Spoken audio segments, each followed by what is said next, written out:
it's so nice in the Philippines.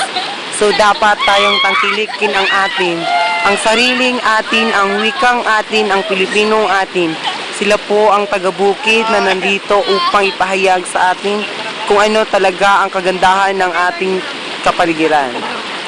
Sila po ay isang mga kabataan na na-ignore po sa isang ganitong uri ng sapa na kung saan sila po ay nag-i-enjoy at ang nag-video po ay hindi na-i-enjoy kasi sila lang po ang naliligo at ako po ay hindi. Masayang masaya po sila. Tignan nyo po. Tignan nyo mabuti sila. Kawawang kawawa ako.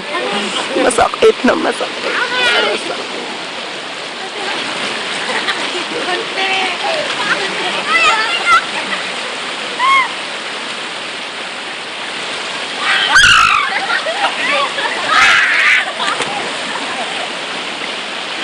Tignan nyo ang tubig kalinis. Ito kalinis ang water.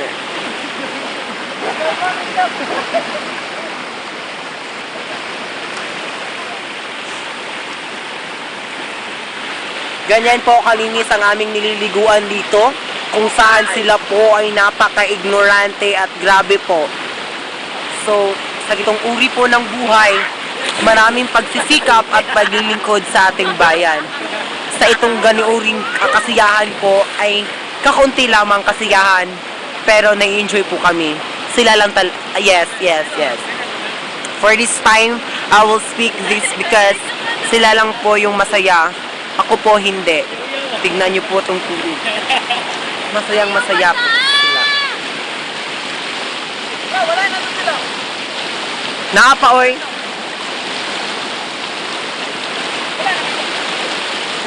Ay!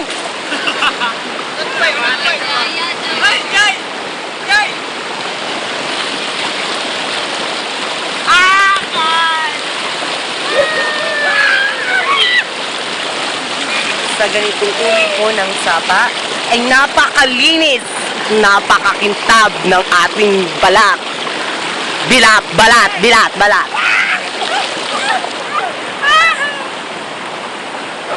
So, ito po yung niluluguan namin. So, napakalinis. Yes!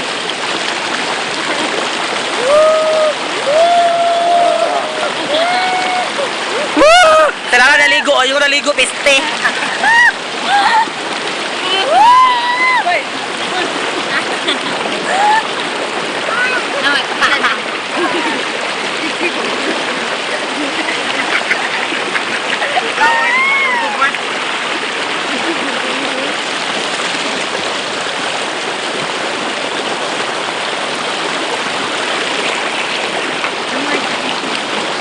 Sa'yo mo na lang.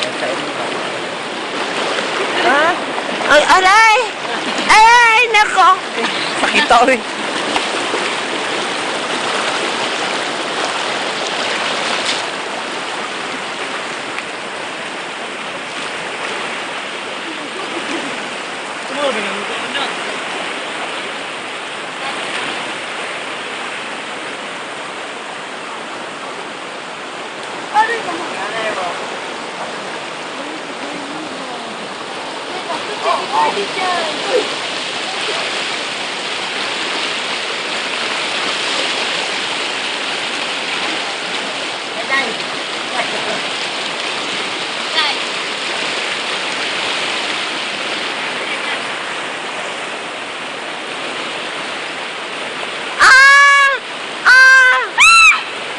Mana?